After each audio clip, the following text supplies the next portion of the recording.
બનાસકાંઠાથી હાલ મહત્વના સમાચાર સામે આવ્યા છે। બનાસકાંઠાના દિયોદરમાં સરકારી કચેરીમાં સડેલું અનાજ જોવા મળ્યું છે। ગરીબોને આપવામાં આવી રહ્યા છે સડેલા ચણા અને અનાજ। તો સરકારી અનાજના ગોડાઉનમાં મોટા પ્રમાણમાં સડેલા ચણા જોવા મળ્યા છે। રાશન અનાજને દુકાનમાં જાય તે પહેલા જ ભાંડો ફૂટ્યો હતો। તો સડેલા ચણામાં રહેલ જીવાત અન્ય અનાજને પણ બગાડી શકે છે। ત્યારે દિયોદર ગોડાઉન મેનેજરની પણ ઘોર બેદરકારી સામે આવે છે। તો બનાસકાંઠાનો આ બનાવ સામે આવ્યો છે, જ્યાં દિયોદરમાં સરકારી ગોડાઉનમાં સડેલું અનાજ જોવા મળ્યું છે। ગરીબોને સડેલા ચણા આપવામાં આવી રહ્યા છે। સરકારી અનાજના ગોડાઉનમાં મોટા પ્રમાણમાં અનાજનો જથ્થો સડેલો જોવા મળી રહ્યો છે। મોટા પ્રમાણમાં સડેલા ચણા જોવા મળી રહ્યા છે। આ જ મુદ્દે વધુ માહિતી આપવા માટે આપણી સાથે સંવાદદાતા કિશોર નાયક જોડાઈ ગયા છે। જી કિશોર, બનાસકાંઠાના દિયોદરમાં સરકારી ગોડાઉનમાં સડેલું અનાજ જોવા મળી રહ્યું છે, તે વિશે શું છે વધુ વિગત?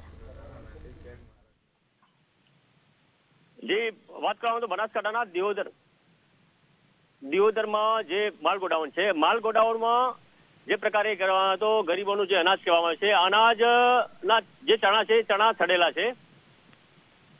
જે પ્રકારે વાત કરો તો જે માલ ગોડાઉનના અંદર 130 કટ્ટા જે પડેલા છે, આ 30 કટ્ટાઓ ક્યાંક ને ક્યાંક જીવાતોના કારણે ક્યાંક ને ક્યાંક આ જોવા મળી રહ્યા છે।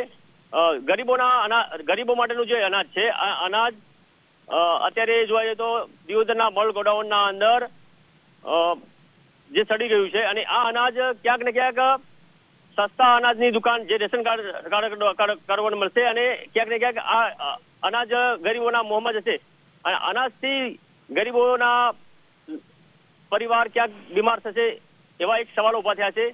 વાત કરવામાં આવે તો આ અનાજ માલ ગોડાઉનથી મળ્યું છે, એ છેલ્લા ઓક્ટોબરનો જથ્થો છે।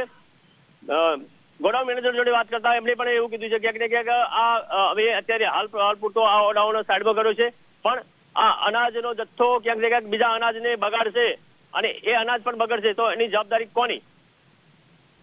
જી કિશોર, સમગ્ર માહિતી આપવા બદલ આભાર। તો બનાસકાંઠાના દિયોદરનો આ બનાવ છે, જ્યાં સરકારી ગોડાઉનમાં સડેલું અનાજ જોવા મળ્યું છે।